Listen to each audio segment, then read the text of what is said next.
오늘은 제가 이 무천년주의에 대해서 이제 말씀을 드리려고 그러는데, 이 무천년주의는 종말론 중에서 상당히 이해하기가 어려운 종말론 중 하나예요. 그래서 이 부분을 제가 오늘도 말씀드리지만 다음 주에도 계속하려고 그래요.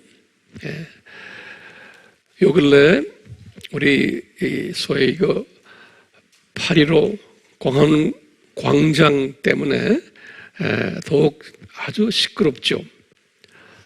이 기독교인들 가운데서도 이 광화문 광장을 보는 시각의 차이가 엄청나게 다른 거예요. 그렇죠? 엄청나게 달라요. 거기에 지금 리더로 일하고 계신 우리 전광훈 목사님, 우리가 이분을 위해서 이제 기도도 많이 해 주시기를 바라지만, 또 이분이 하는 모든 것이 제 눈에는 맞지 않는 것도 많아요. 그렇지만 하나님이 귀하게 쓰시는 또 종이니까 우리가 이분을 위해서 기도해 줄 필요가 있어요. 그런데 이 교계가, 특별히 교계가 이분을 향한 반응들이 다 다른 거예요. 그럼 왜 다른지를 우리가 알아야 돼요. 지난주에 기독교 장로회라고 있죠. 그걸 우리가 기장이라고 그러죠. 네. 그 그룹들은 어떤 그룹들이에요? 그 그룹들은 진보 그룹들이라고 그래요. 진보라는 말은 아주 좋은 말이에요. 근데 그 좌편향된 크리스천 그룹들이에요. 이 그룹들은 정광훈 목사님을 향해서 교단 차원에서 목사직을 제명해라, 면직해라, 파면하라 라는 등등 이러한 성명 발표를 했어요. 그러면 이분들이 발표한 이 발표를 동의하는 분들도 상당히 많을 것이고, 크리스천이 아닌 사람들도 그분을 싫어하는 사람들의 입장에서 보면 참 성명 발표 시원하다 라고 이제 할 거예요. 게다가 또 어떤 일이 있냐면, 지난주에 소위 보수 그룹이라는 그룹들이, 자칭 복음주의라고 하는 그룹들인데, 근데 이 그룹들은 KNCC 멤버나 또는 KNCC는 기장도 다 거기 들어가 있어요. 안 그러면 WCC, KNCC라는 거는 WCC의 각 나라의 그룹들이에요. 이 그룹들에 주로 해가지고 그 그룹들이 아닌 그룹들까지 막 다 합해가지고 예컨대 합신이라고 그래요. 합동신학교. 아주 보수 그룹들이에요. 거기다가 또 천안에 있는 백석 그룹들 또는 대신 그룹들 또는 기독교 선결교죠. 이런 그룹들이 되게 보수 그룹들이에요. 이 사람들이 또 성명을 발표했죠. 광화문 이 사건에 전광훈 목사님을 질타하는 이런 성명들이 막 발표가 되는 거예요. 그러니까 이제 일반 사람들이 볼 때, 비기독교인들이 볼 때도 왜 이렇게 기독교인들끼리 이렇게 서로 싸움하느냐, 또 기독교인들이 볼 때도 혼돈스러운 거예요. 이런 교단들에 속해 있는 교인들이 엄청 많잖아요. 소위 복음주의라고 하는 사람들인데도, 그리고 이제 전 목사님이 속해 있는 한기총은 이런 대형 교단들이 들어가 있지 않고 조그마한 교단들이 모여 있는 곳인데, 여기에서도 여러 가지 이야기들이 있으니까 이분이 총회장직을 사퇴하는 뭐 이런 일들이 지금 요 근래 지금 일어나고 있어요.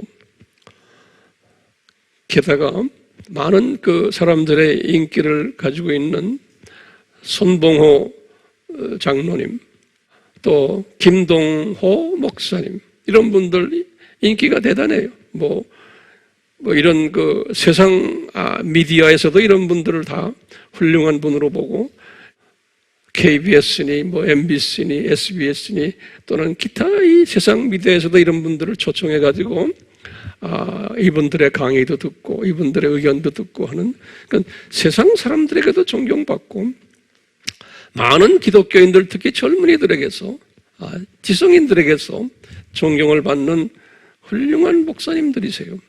그런데 이런 분들이 이 전 목사님을 이제 비난하고 또 그와 같이 하는 분들을 비난하고 그러면 안 된다. 왜냐? 이분들은 사상이 기독교 윤리, 도덕 이런 부분에 좀 강조를 하는, 기독교인은 이성적으로도 이해될 만한 행동을 해야지 비이성적인 것은 기독교 사상이 아니다라고 보는, 아주 모든 사람들이 듣기 좋은 이야기들을 하잖아요. 이런 많은 소위 기독교의 주류 그룹들이 이번 광화문 집회에 대해서 좀 부정적인 의견들을 발표하고 전 목사님을 또 그 그룹들을 질타하는 이런 상황 속에서 지금 우리가 오늘 예배를 드리고 있어요. 그러는 가운데 또 이와 반대로 이 전 목사님 이 광화문 그룹들을 옹호하는 이런 분들도 또 상당수가 있어요. 이 전 목사님은 이 시대의 애국자다. 예수 믿는 사람 또는 안 믿는 사람 다 같이 말하기를, 이분을 좋아하는 사람들은 이 사상을 진정 목사다, 진정 이 세대의 선지자다, 이렇게 해서 서로가 지금 갈등 속에 있어요.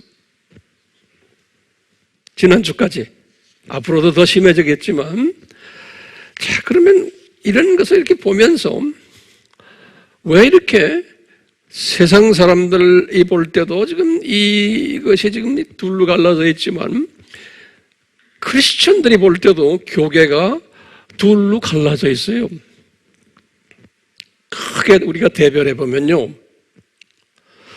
그래서 평신도들이 또는 많은 목사님들, 또 많은 젊은 목회자들, 평신도들, 전도자들, 선교사들까지 이 정돈이 되지를 않는 거예요.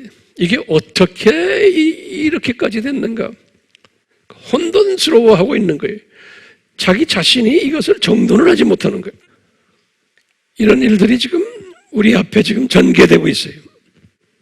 이제 앞으로 더 심해질 거예요. 자, 왜 이런 다양한 사람들이 기독교 안에서 일어날까? 그럼 왜 그럴까요? 제가 볼 때는 이 다양한 신학 배경을 가지고 있기 때문에 그런 거예요. 특히 구원론적 중심으로 다양한 신학 배경을 가지고 있기 때문에. 우리가 예전에도 말했지만 어떤 사람은 칼빈주의적 예정론을 가지고서 예수님을 섬기는 사람들이 있어요.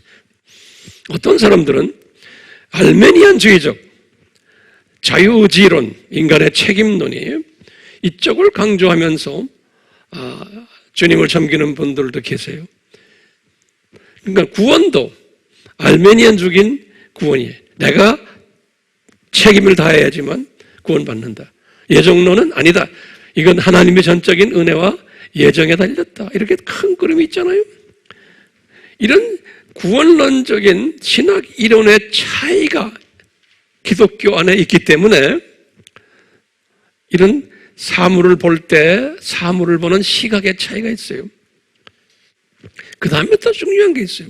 같은 예정론이라도 그 안에 또 세분이 돼요.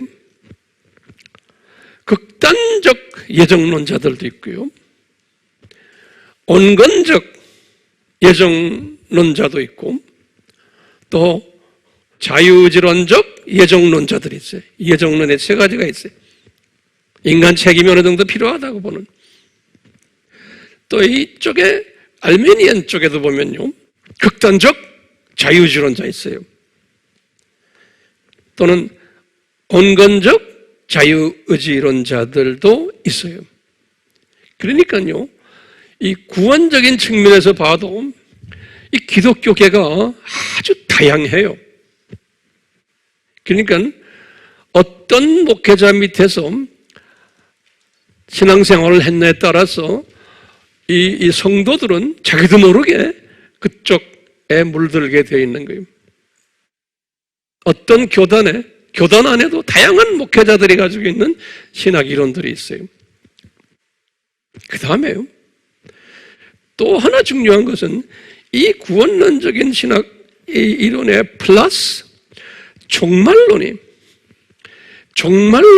다양성 때문에 또 그런 거예요. 그러니까 이게 혼합되어 있어요. 우리가 종말론을 우리가 어떻게 공부했어요? 역사적 전천년주의. 이 종말론자들이 보는 세상을 보는 눈 달라요. 또 무천년주의자들이 보는 세상을 보는 눈이 또 달라요. 그 다음에 후천년주의자들이 보는 세상을 보는 눈이 또 달라요. 거기다가 세대주의적 전천년주의를 믿는 사람들의 이 세상을 보는 눈이 다른 거예요. 그러니까 우리 한국 교회만이 아니라 세계 교회, 특히 우리가 지금 직면해 있는 한국 교회가 이런 다양한 신학 이론과 종말론 이론을 가진 사람들이 혼합해서 섞여 있는 것이 기독교계예요. 그렇기 때문에 지금 일어나는 이 광화문 사건을 딱 보고도 다들 보는 시각이 다른 거예요. 그러니까 광화문에 참여한 사람들도 보면 그 안에는 크리스찬들도 있고 또 로마 카톨릭도 있고 불교 신자도 있고 또 무신론자들도 거기 다 있어요. 그러니까 그 안에도요, 다양한 시각을 가진 사람들이 있는데 하나의 목적은 반정부 또는 반공 기타 등등 지금 그분들이 외치는 게 있잖아요. 이거에 그 안에도 다른데 그 안에 기독교인들도 있는데 그 기독교인들 가운데도 같은 큰 제목은 같지만 목표는 같지만 깊이 들어가 놓으면 또 다른 거예요. 그렇기 때문에 제가 항상 강조하죠. 우리는 성서적 이 분별력을 가져야 돼요. 이 다른 것을 나쁘다라고 보면 안 돼요. 이 분별력을 가져야 돼요. 다시 그래서 제가 있는 쉬운 말로 표현했어요. 교계라는 것은, 기독교계는 이 세상도 마찬가지지만 특히 우리 기독교계를 한번 이렇게 좁혀보는 거예요. 기독교계는 뭐라고 제가 쉬운 말로 말했어요? 비빔밥이다 그랬어요. 기억나시세요? 비빔밥이다. 그렇기 때문에 이 비빔밥 안에 어떤 재료들이 있나를 우리가 연구를 하고 우리가 그 안을 공부를 해야 돼요. 그 안에 어떤 콩나물도 들어있고 참기름도 들어있고 그 안에 여러 가지 시금치도 들어있고 뭐 들어있고 하는 걸 다 볼 줄 알아야 돼요. 특히 우리가 지금 요한계시록을 공부하잖아요. 요한계시록을 딱 봐도 요한계시록을 보는 시각이 이 지금 배경들이 다르기 때문에 다 다르게 봐요.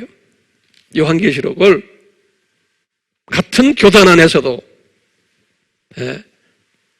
그렇기 때문에요, 이런 기본적인 백그라운드를 가지고 있지 않으면은 우리가 요한계시록을 소화하는데 상당히 힘들고 해석도 힘들고 달리 해석하고, 문제는 뭐냐면 나라마다 다르지만 우리나라를 이렇게 보면 자기네의 그 해석과 다르면은 이단이라고 막 남을 정죄하는 거예요. 그걸 교인들에게 가르치는 거예요. 이런 말은 이단이다. 그 이단들하고 상대하지 말아라. 그러니까 교인들끼리도 크리스천들끼리도 서로가 불편한 관계가 있는 거예요. 저 사람 이단교회 다닌다. 우리나라가 그게 굉장히 심해요.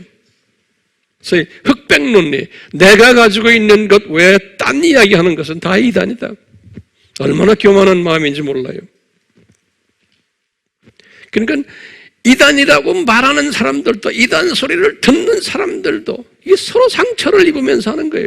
그러니까 지금 오늘날 시대가 그런 시대라는 것을 우리가 알고 있어야 돼요. 그런 걸 알려면은, 다시 말하면은 우리가 지식이 있어야 돼요. 또 뭐가요? 명철이 있어야 돼요. 지혜가 있어야 돼요. 그래야지만 분별력이 생기는 거예요. 그래야지만 예수님이 말씀하신 대로 깨어있을 수가 있는 거예요. 깨어있으라고 그랬죠, 끝까지. 그냥 막연히 깨어있는 게 아니에요. 이 재림 전에는 더 이런 분열이 심할 것을, 이 혼돈이 심할 것을 예수님이 말씀하셨어요. 그렇기 때문에 깨어있어야 돼요. 깨어있으려면 어떻게 해야 돼요? 실력이 있어야 돼요. 실력이. 그냥 실력이 아니에요. 알아야 돼요. 지식이 있어야 되고, 명철이 있어야 되고, 지혜가 있어야 돼요. 끝까지 견딜 수가 있는 거예요. 그런 사람은. 그러니까 이런 사람은 끝까지 견디는 데만 있으면 안 돼요. 이 끝까지 견디는 거기에서 플러스, 주님께서 감남전 설교에서 그랬어요. 이 끝까지 견디는 자는 이런 사람들인데, 이런 사람들은 어떻게 하느냐? 양식을 때에 따라서 나눠주는 일을 하는 지혜로운 자들이라는 거예요. 그렇죠? 양식을 나눠주는 자들이, 내가 깨달은 것을 깨닫기만 해서는 안 돼요. 이것을 나눠줘야 돼요. 그걸 지혜 있는 종이라고 해서 많은 우둔한 종들은 그걸 나누지 않는다는 거예요. 그게 깨어있는 종이고, 그것을 예수님께서 뭐라고 그랬냐면 기름을 준비한 5처녀라고 그랬어요. 그런 사람들. 또 예수님께서 뭐라고 했냐면 5달란트, 2달란트를 가진 종들이라고 그랬어요. 이걸 대량 생산해낸, 다시 말하면 5달란트 가진 사람이 5달란트의 그 재생산을 하는 사람들. 2달란트는 2달란트. 달란트마다 다 재생산하는 일, 다시 말하면 나누라는 거예요. 그 다음에는 양 같은 크리스천이라는 거예요. 내가 굶주렸을 때 너희들이 나눠줬고, 먹을 것 줬고, 옥에 갇혔을 때 방문했고, 목말랐을 때 먹을 것 줬고, 이 나누라는 거예요. 나누는 일을 하는 사람들이 신부로서 들림받는다. 들림받는 요건을 이야기했잖아요, 예수님께서요. 그런 사람들이 들림받는데, 끝까지 견디는 사람들은 이런 행동이 따라오는 거예요. 그렇기 때문에 우리는요, 이 세대가 지금 이런 비빔밥 세대인 걸 알고는 이 세대가 비빔밥 세대라는 것을 가르쳐주고, 종말론을 우리가 지금 공부하고 있는 목적 중에 하나가 그거예요. 그런데 그러면 이 네 종말론 중에서 어떤 게 성서적입니까? 이 네 개가 다가 성서적이에요. 이 네 개가 다 성서에서 예언한 것들이에요. 그 중에 예수 안에서의 종말론이 어떤 거예요? 역사적 전천년주의와 무천년주의와 그 다음에 세대주의. 이건 예수 안에서의 복음주의 사람들이 가지고 있는 종말론이에요. 보는 시각만 좀 다른 것뿐이에요. 예수 안에서 이 사람들은 다 예수 믿어야지만 구원 있다라고 보는 사람들이에요. 그런데 예수 밖으로 뛰어넘어간 그룹이 하나 있죠. 그게 후천년주의예요. 후천년주의는 예수 안 믿어도 타 종교에도 구원이 있다라고 보는 그룹이 무슨 주의예요? 후천년 종말론주의. 그러니까 이 네 개가 다 성서에 다 암시되어 있고 가르치고 있어요. 그러니까 이 네 가지가 다 이게 다 성서적이라는 거예요. 그런데 그러면 황 목사님 그러면 이 네 개를 다 갖고 계세요? 아니에요. 네 개를 다 수용을 하지만, 그걸 내가 소화하지만, 우리는 인간이기 때문에 우리 지식에 한계가 있어요. 그렇기 때문에 이 중에 하나가 나에게 조금 편안한 게 있어요. 내가 편하다는 말을 표현했어요. 에? 이 중에 하나가 내가 소화하기에는 좀 편하다. 그 편한 걸 하나 붙잡은 것 뿐이에요. 그게 뭐예요? 저는 역사적 전천년주의를 내가 잡은 거지, 이것만이다라고 나는 말하는 사람이 아니에요. 무천년주의도 성서적인 부분이 상당히 많아요. 또 그 안에서 우리가 배워야 되는 게 상당히 많아요. 오늘 공부할 거예요. 조금 이따가. 세대주의도 마찬가지. 우리가 공부할 부분이 또 있어요. 배울 게 있어요. 역사적 전천년주의, 거기에도 장점이 있고 또 단점 다 있어요. 그래서 제가 항상 뭐라고 그래요? 융합 신학을 필요로 하는 거예요. 나중에 내가 조금 이따 말씀드릴 거예요. 자, 그러면 오늘은 우리가 그런 측면에서 지금 무천년주의 종말론을 지금 공부를 해야 돼요. 이것이 도대체 뭡니까? 우리가 지금 종말론 공부를 할 때마다 그 안에 중요한 이슈가 뭐예요? 무엇을 가지고 나눠요? 이 천년왕국을 가지고 나누는 거예요. 천년왕국. 이 천년왕국이 예수님 재림이 있고 그 다음에 천년왕국이 문자적으로 있느냐? 있다라고 하는 그룹이 뭐예요? 역사적 전천년주의와 세대주의예요. 그렇죠? 자, 그런데 이 천년왕국이 예수님의 초림 때 이미 천년왕국이 시작이다. 그리고는 이 천년왕국은 상징적으로 긴 시간을 말한다. 이 학문이 뭐예요? 이것이 무천년주의인 거예요. 기억나시죠? 그러니까 이 천년왕국 때문에 이런 일들이 일어나는 거예요. 자, 그러면 전천년주의자들이나 무천년주의자들이나 이 천년왕국이라는 이 단어를 성서 어디에서 뽑아냅니까? 이게 이 천년왕국이라는 거예요. 밀레니얼 킹덤이라고 그래요. 천년왕국이 밀레니얼 킹덤. 이것이 성서에 어디에 있습니까? 그러면요, 항상 성서 한 곳에 딱 그 말이 정확하게 써 있어요. 어딘지 아세요? 이게 어디냐면 계시록 20장 1절에서 7절에 보면, 요한계시록 20장 1절에서 7절에 딱 보면은 그 말이 딱 써 있어요.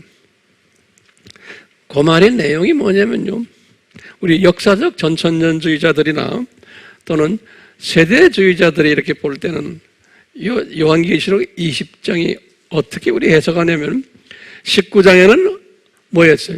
예수님의 혼인잔치 이야기가 19장에 나와요. 그리고는 이거 연속적으로 해요. 19장은 혼인잔치고, 그래서 19장에 혼인잔치 끝난 다음에 19장에 보면은 예수님이 지상 재림하는 장면이 나와요. 그러면서 소위 그 짐승들 있죠? 첫 번째 짐승, 두 번째 짐승, 우리가 말하는 그 두 짐승들을 불못에 집어넣는 장면이 19장 20절에 나와요. 19장 마지막에. 다시 말하면 지금 우리가 말하는 일루미나티, 프리메이슨, 이 팀들, 또 두 번째 짐승이 뭐예요?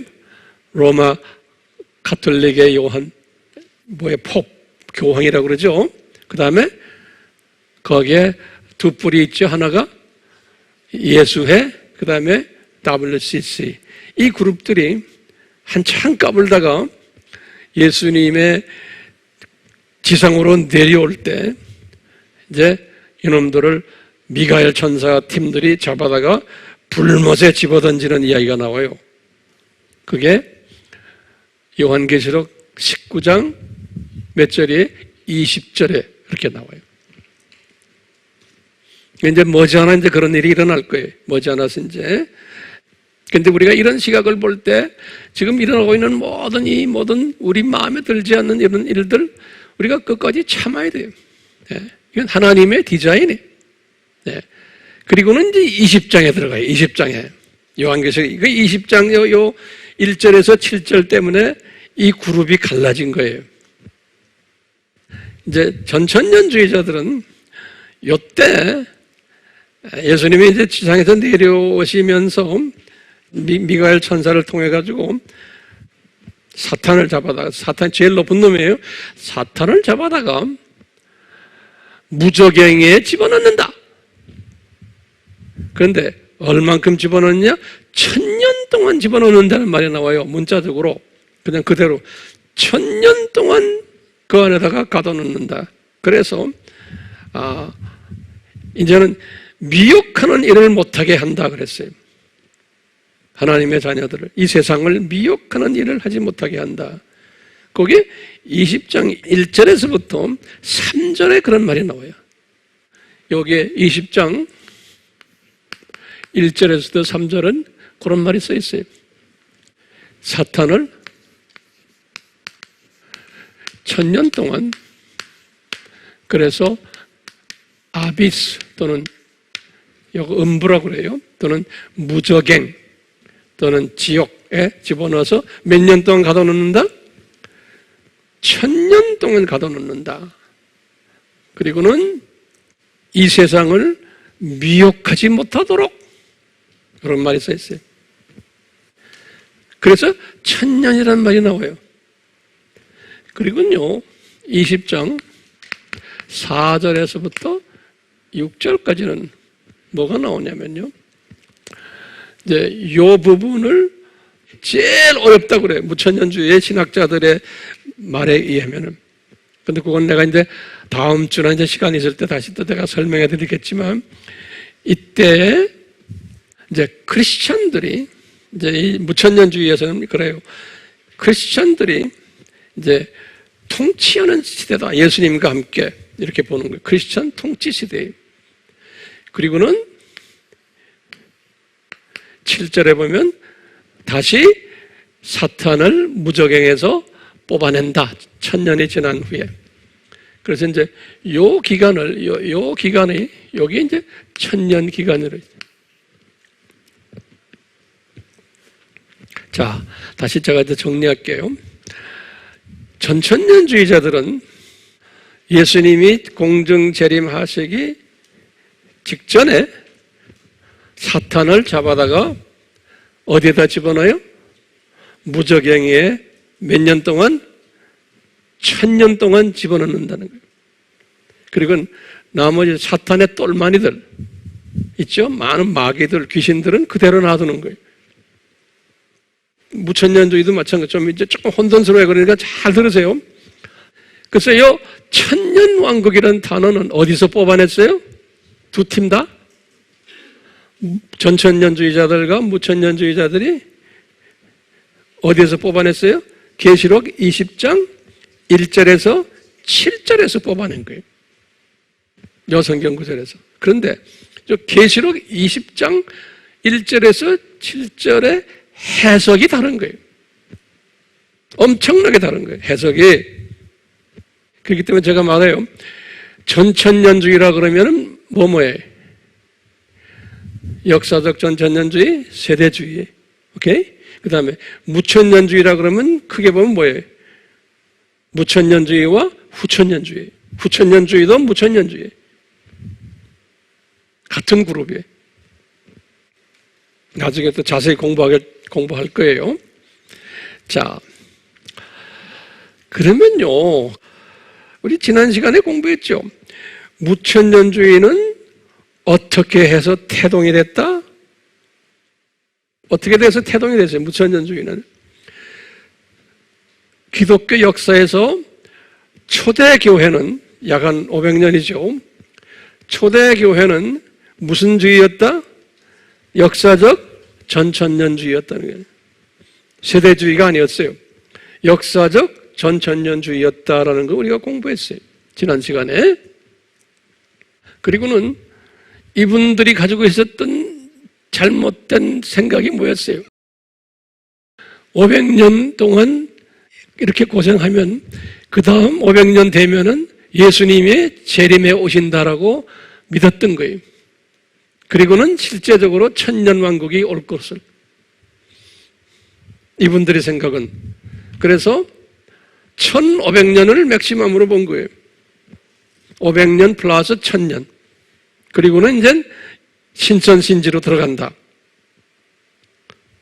이렇게 믿어왔던 거예요. 우리 지난 시간에 공부했어요. 그것을 수정시키는 일을 로마 가톨릭이 한 거예요. 그렇죠? 그 이유는 설명할 필요가 없어요. 그래서 로마 가톨릭이 무슨 주의를 만들어냈어요?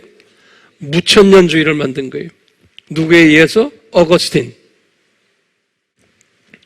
그래가지고 그때부터 이 중세가 시작이 되면서 무천년주의가 지배적이었던 거예요. 대중화되고. 역사적 전천년주의는 완전히 핍박 가운데 들어가 버린 거예요. 그래서 조금만 남아있지 거의 없어졌어요. 언제까지요? 종교개혁까지. 약 한 1000년 동안. 그러면서 로마 가톨릭이나 정교회나 다가 그 당시엔 그거밖에 없었으니까 정교회들과 로마 가톨릭이 기독교인들이었죠.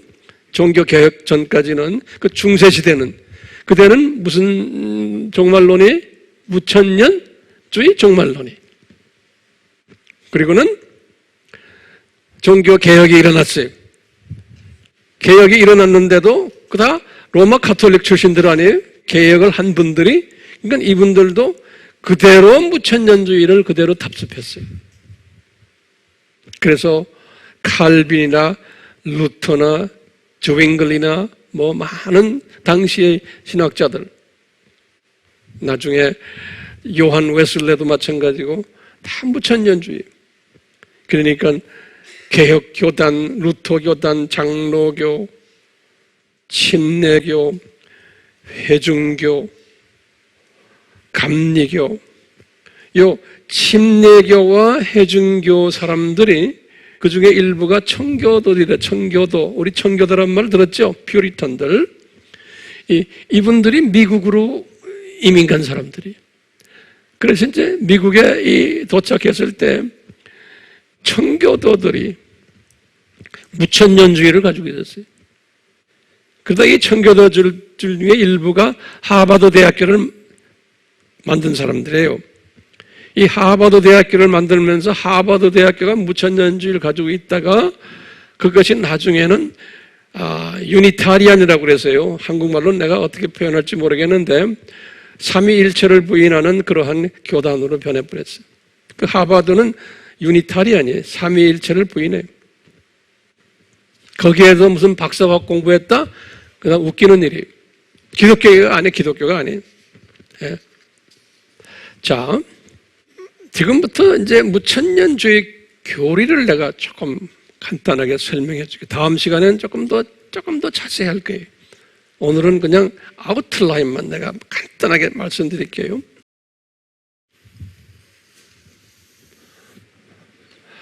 예수님의 first coming이죠. 이 first coming이란 건 예수님의 십자가 사건, 부활, 승천 이걸 다 이야기를 해요. first coming. 그러니까 이게 이제 제루살렘 처치부터예요.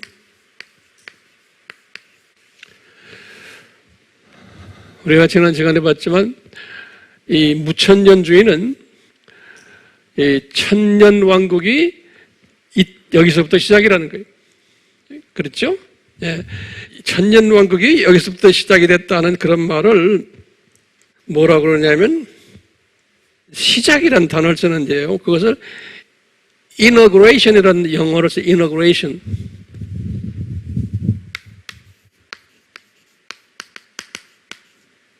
이제 시작이래, beginning이라는 게.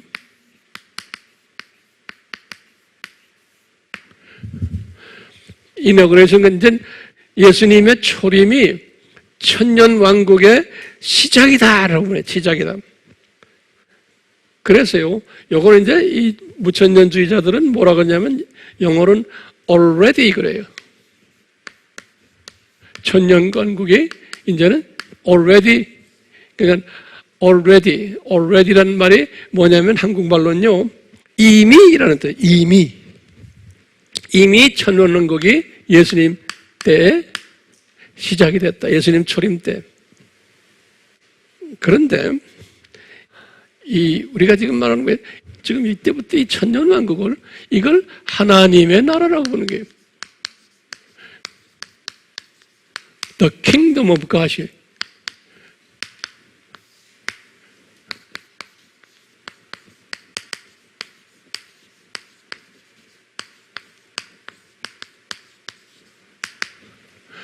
킹덤 오브 갓으로 보는 거예요. 우리가 지금 우리 전천년주의에서 지금 제가 여러분들에게 가르치는 하나님의 나라는 뭐였어요? 내가 말하는 하나님 나라는 이거 아니에요? 기억나시죠? 우리가 생각하는 하나님 나라는 이건데 이 사람들은 생각하는 하나님 나라는 뭐냐면 여기에서 예수님의 십자가 사건과 쭉 언젠지 모르지만 예수님의 이제 재림이 그리고는 신천신주들 이 기간을 하나님의 나라라 그러는 거예요. 예? 그러니까 이 기간이 굉장히 긴 기간이에요. 그러니까 우리가 지금요, 우리가 같은 크리스찬이지만 하나님의 나라 그러면은 개념이 달라요. 그래서요, 이 하나님의 나라가 시작이 됐다는 거예요. inauguration, 이제 시작이 됐다. already, 이미 하나님의 나라가 이제 시작이 됐다는 거예요. 예수님의 십자가 사건으로. 그래가지고 언제 하나님의 나라가 끝나느냐? 언제 끝나요? second coming에. 재림이.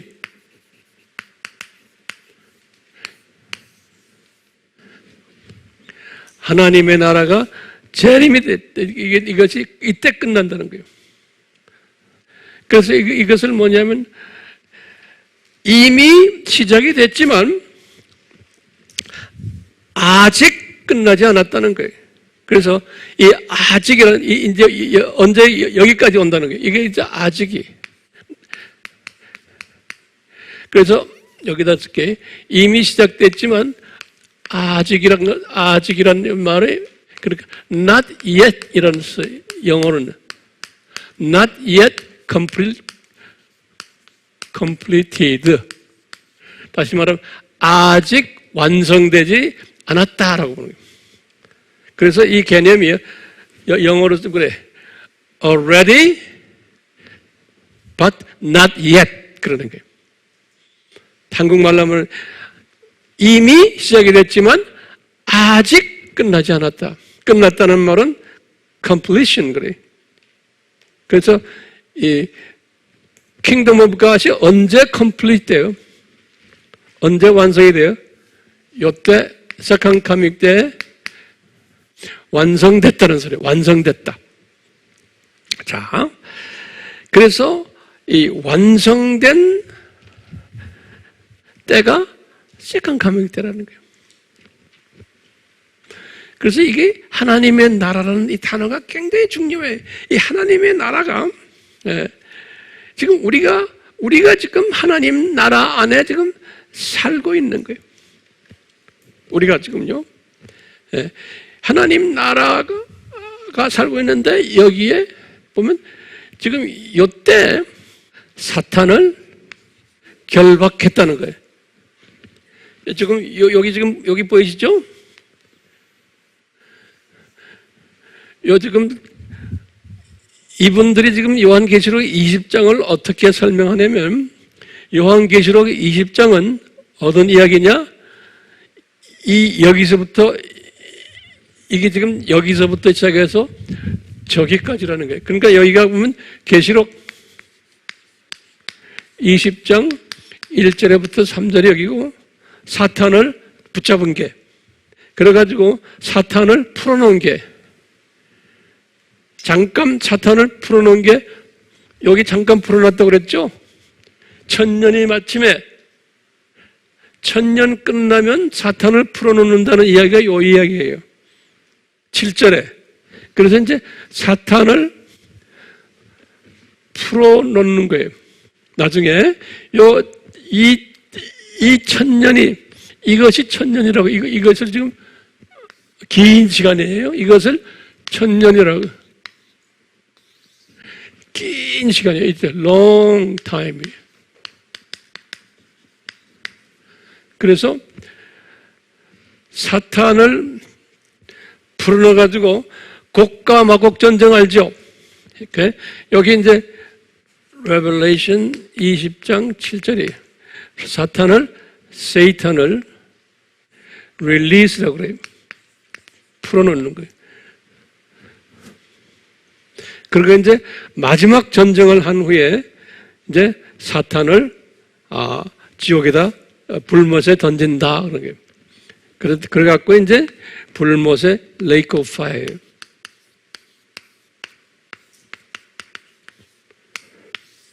사탄을 집어던진다.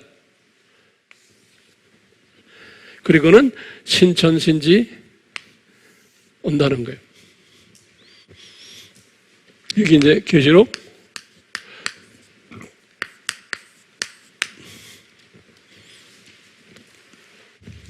자, 여기 보세요. 그렇기 때문에 이분들은 이게 지금 이것을 여러 가지로 부르 하나님 나라 또는 이것을 교회 시대라고 그래요. Church period라고. 이 긴 시간을 또는 end time 말세라고 그래요.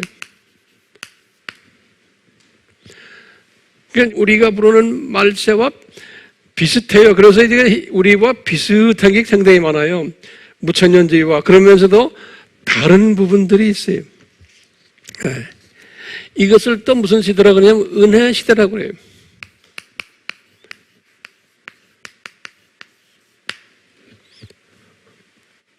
그래서 이분들이 쓰는 거면 이 교회 시대 때 이 교회라는 뜻이 크리스천 공동체를 이야기하는 크리스천 커뮤니티. 건물이 아니고 크리스천들이 모여있는 그 그룹을 이야기할 때 쓰는 말이에요. 예. 그러니까 보세요. 이제 여기가 사탄이 있어요, 없어요? 여기에. 여긴 노 사탄이에요. 이 피어리어드는. 알겠어요? 이 피어리어드는 사탄이 없어요. 제일 높은 놈이 없어요. 그렇지만 똘마니 들어있는 거예요. 뭐가 있어요? 똘마니들. 영어로는 subordinate 그래요. subordinate. 마귀, 데블,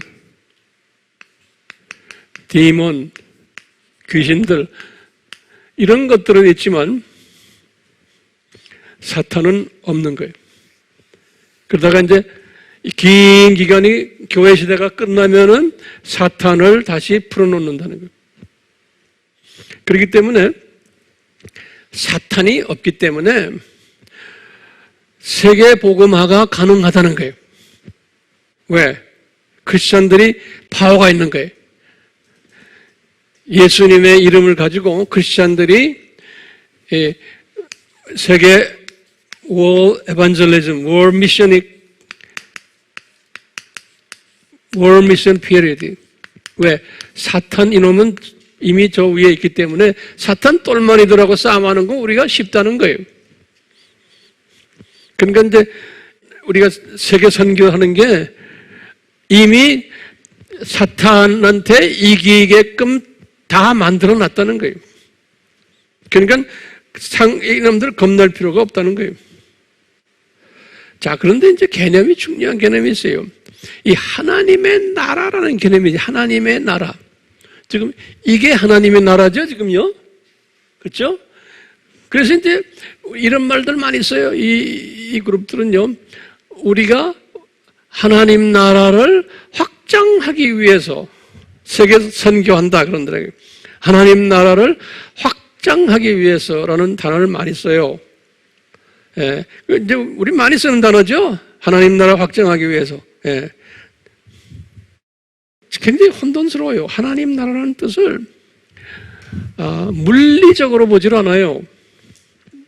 다시 말하면 물리적이라는 말은 뭐냐면 우리가 지금 말하는 하나님 나라를 우리는 어떻게 봤어요? 우리는 1층천, 2층천, 3층천 이렇게 기억나시죠? 이게 하나의 물리적 개념이죠. 그 다음에 하나님 나라도 이렇게 여기 7,000년이 딱 정확하게 돼 있잖아요. 요거 이렇게 딱딱 구분되어 있잖아요. 그런 식의 하나님의 나라가 아니라는 거예요.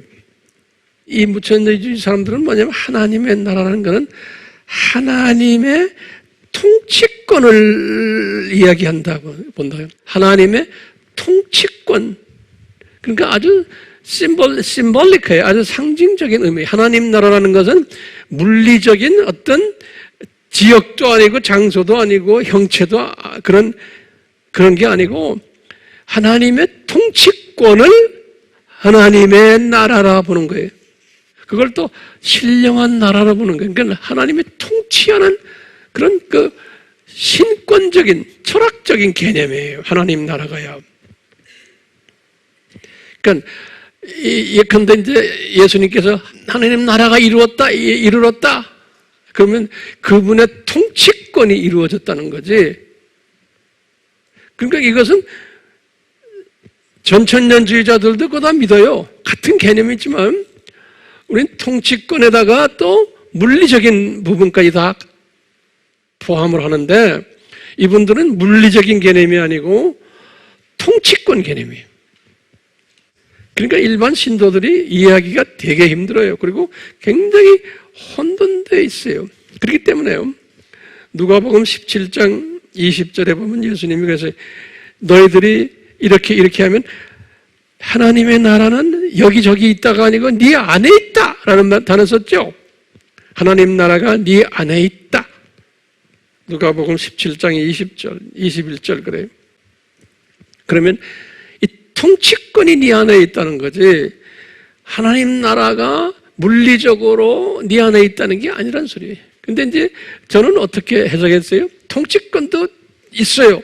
플러스 하나님 나라는 저 세상, 이 세상, 저 세상 1층천, 2층천, 3층천 이 모두가 다 하나님의 나라라고 하는 그런 비주얼라이즈 하는 거예요. 크게 보는 그 안에 플러스 통치권은 그대로 들어가 있는데 근데 이분들은 그런 물리적인 개념보다는 개념적인 개념이 하나님 나라에 대한 통치권 개념이 그렇기 때문에 이쪽 분들은 이것을 구체적으로 잡지를 못해요.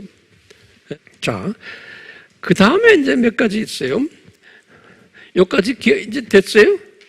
그건 하나님 나라라는 뜻이 뭔지를 다시 말하면 제가 예를 들어서 이것을 개혁주의라는 단어를 써요. 기억나시죠? 우리도 그런 말 많이 쓰죠? 왜? 개혁주의라는 건 칼빈이 말하는 칼빈이 개혁자 아니에요? 그래서 이제 칼빈주의를 개혁주의라고 그래요. 근데 칼빈이 무슨 주의? 전천년주의예요? 무천년주의예요? 칼빈이 무천년주의예요. 그렇죠? 그렇기 때문에 개혁주의 종말론이라는 말은 무천년주의라는 소리예요. 그 말은 지금 내가 이렇게 말하는 이 도표 이 사상이. 그런데 이 개혁주의 여기에서도 이 세상, 이걸 이 세상이라고 그러는 거예요. 이 세상, this world.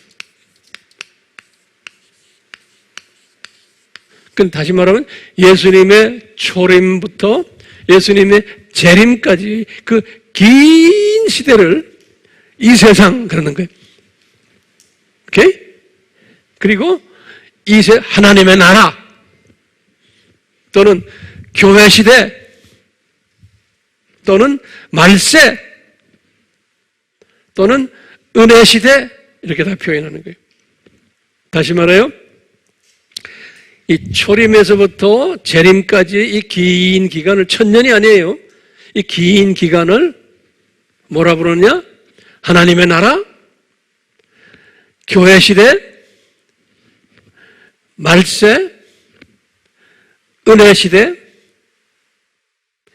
이 세상 이렇게 쓰는 거예요. 자, 이 안에 두 종류의 사람이 있다는 거예요. 요 안에, 요 기간 동안에 사탄의 자녀와 하나님의 자녀들이 있다는 거예요. 다 맞는 말이에요. 우리도 똑같이 쓰죠. 그런데 하나님의 자녀가 훨씬 적다. 똑같아요. 우리하고 개념이. 그러니까 이 무천년주의와 우리와 나누는 기본적인 개념들은 다 똑같아요.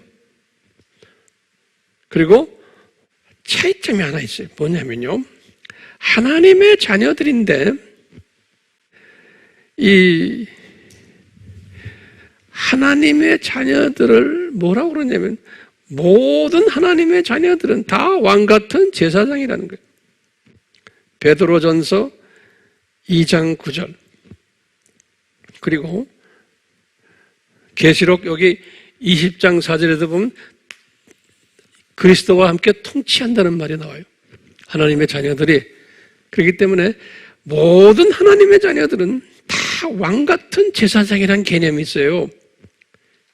그렇기 때문에요, 이 하나님의 자녀들을 구분을 시키지를 잘 못해요. 우리는 이 하나님의 자녀들이 계층별로 돼 있다고 공부했죠. 성서에는 그 계층별로 돼 있다는 것을 이 무천년주의 이분들은 이것이 구분이 약해요.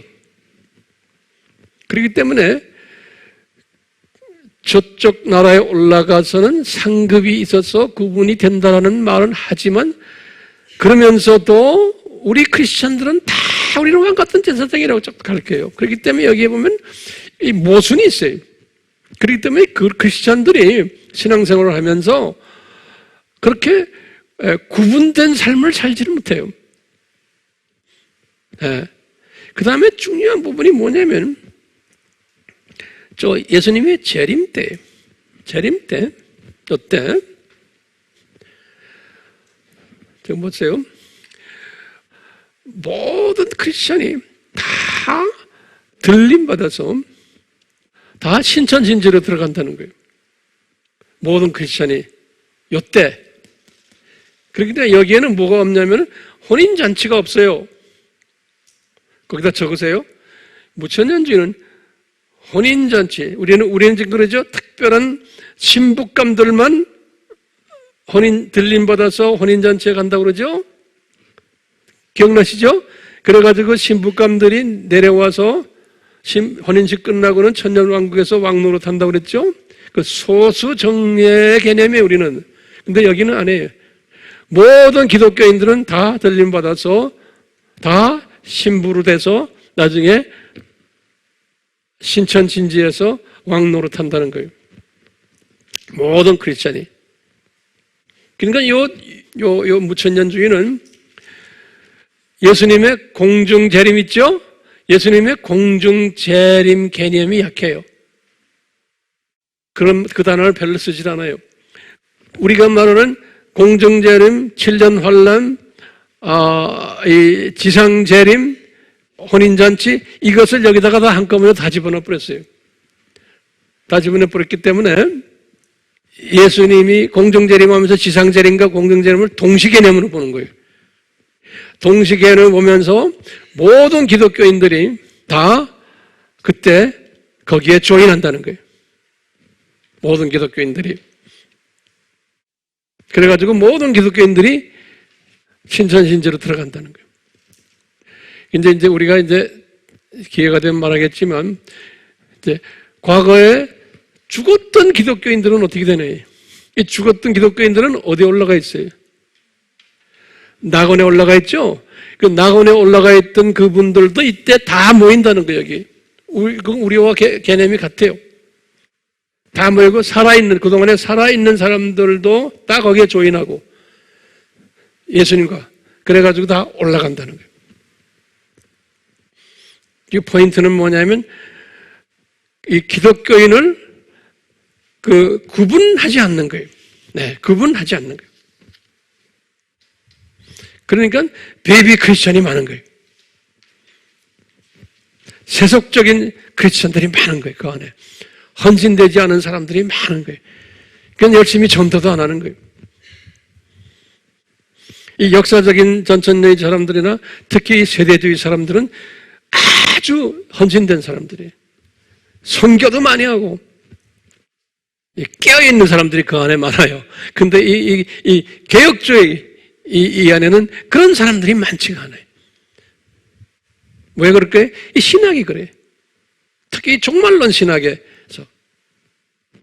자, 그러면서 몇 가지만 더 해요. 자, 그러면 보세요.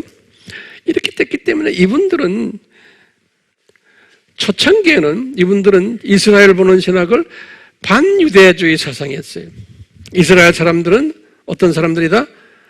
하나님의 저주받은 사람들이다 라고 본 거예요.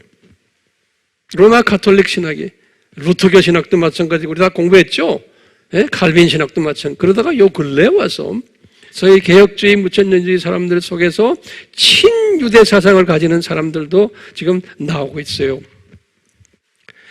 이 말은 무슨 말이냐면요, 이 무천년주의를 가진 사람들은 유대 나라라는, 이스라엘 나라라는 나라는 이미 하나님의 저주받은 나라라고 믿기 때문에 예수님의 재림 전에 이스라엘과 관계되는 모든 징조들을 믿질 않아요.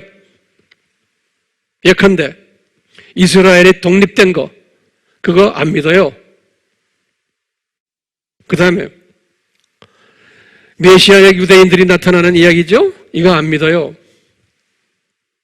그러니까 메시아의 유대인들 14만 4천을 그건 모든 기독교인으로, 나중에 이제 때가 되면 내가 설명할 거예요. 그걸 유대인으로 보질 않아요. 왜냐하면 저주받은 사람들이기 때문에. 그 다음에 성전 재건되는 이야기 있죠? 요새 그런 이야기 많이 나오죠? 이 성전 재건, 이거 안 믿어요.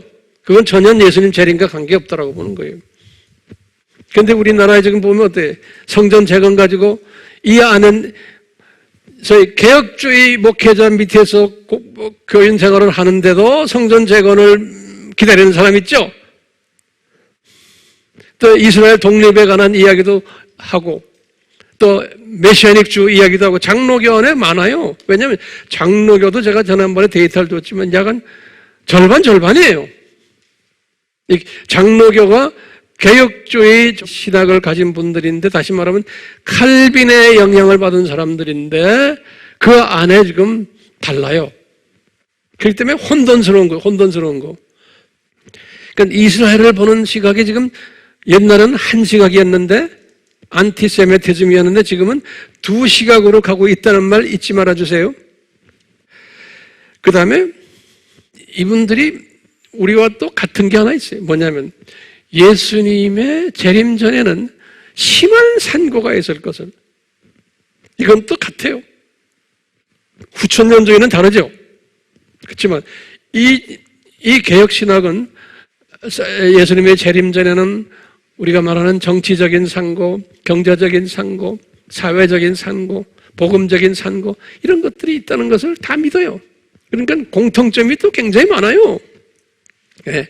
그렇기 때문에 지금 오늘날 일어나는 이 코비드-19, 이것도 예수님의 재림의 하나의 징조로 믿는 거예요.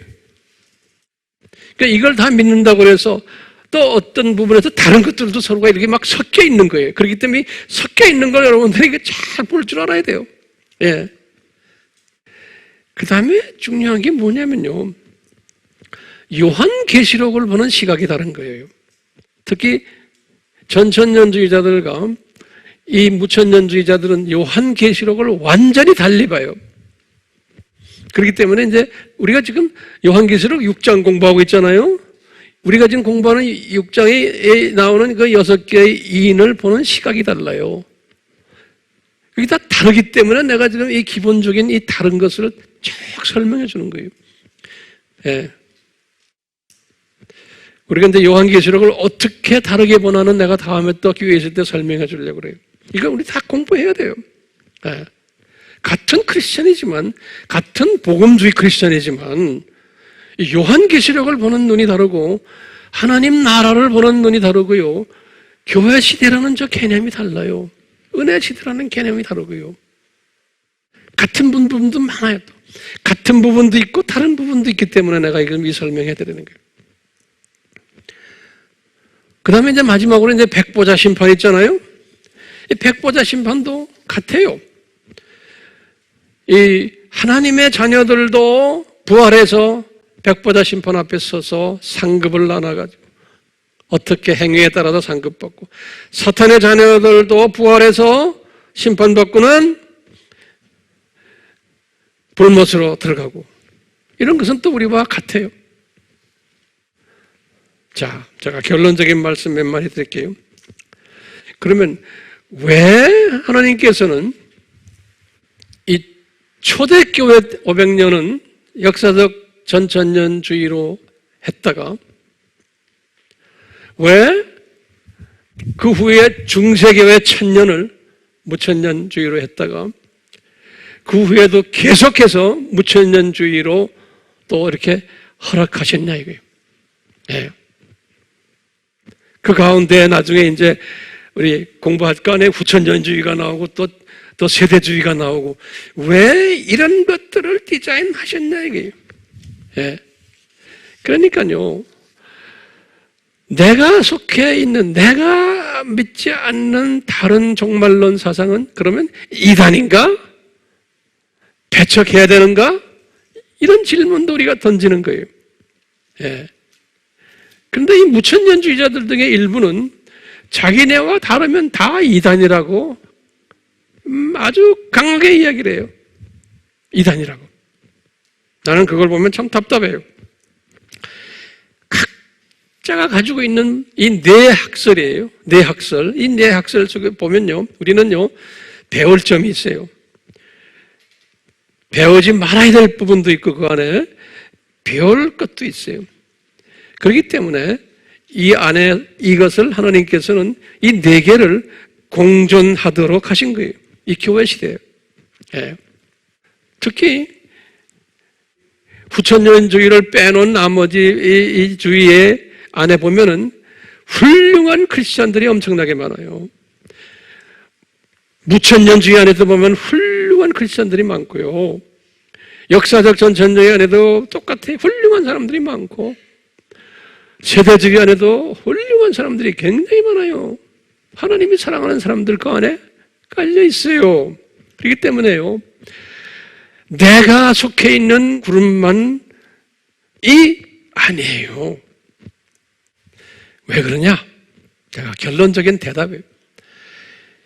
이렇게 다양하게 주신 하나님의 목적이 있어요. 그 목적이 첫 번째는 뭐냐면요.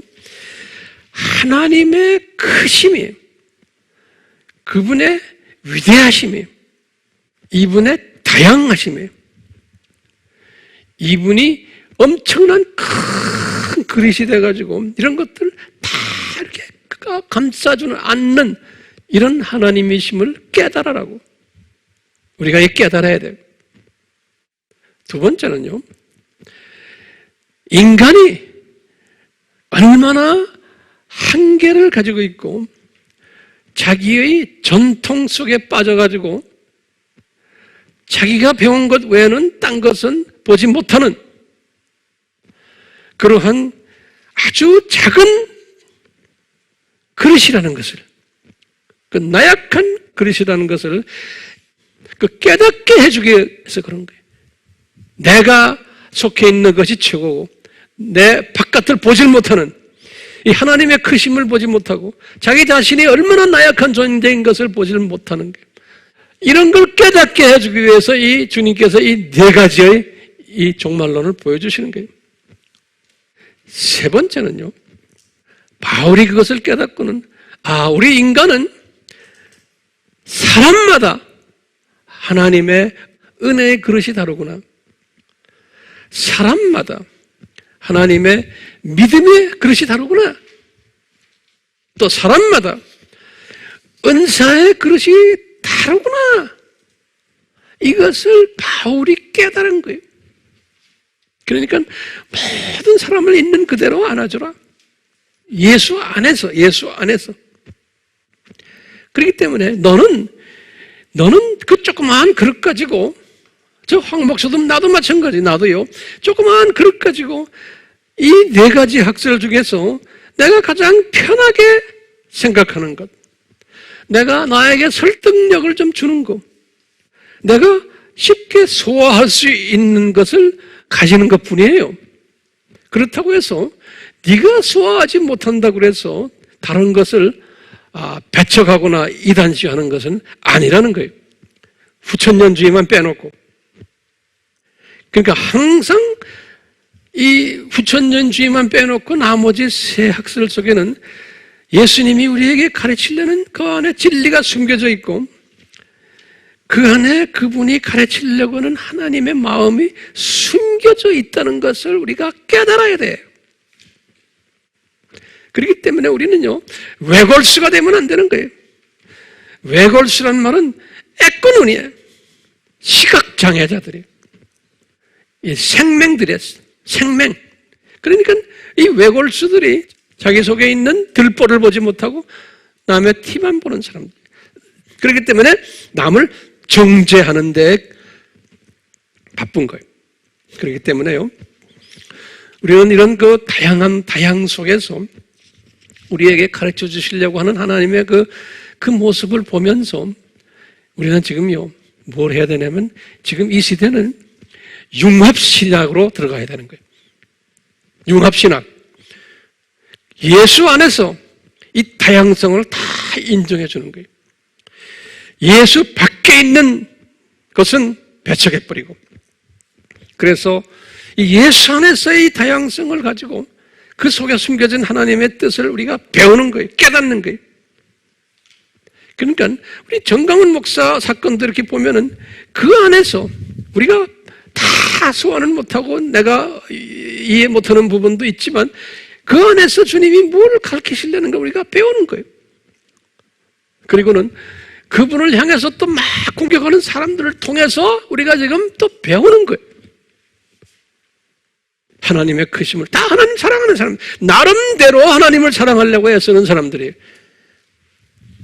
그러니까 그것을 우리는 독수리처럼 딱 올라서가지고 딱 보면서 배우는 거예요. 그랬으면서 결론은 뭐냐? 아, 우리 하나님은 위대하신 분이시구나. 크신 분이시구나. 다양한 분이시구나. 광대하시구나. 아, 찬양 받으시옵소서. 경배 받으시옵소서.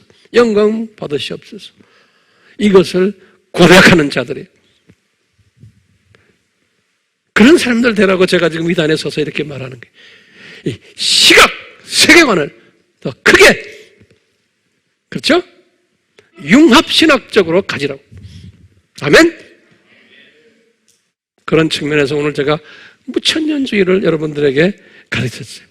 다음 시간은 조금 더 자세하게 제가 무천년주의를 또 가르칠 거예요. 기대하세요. 아멘?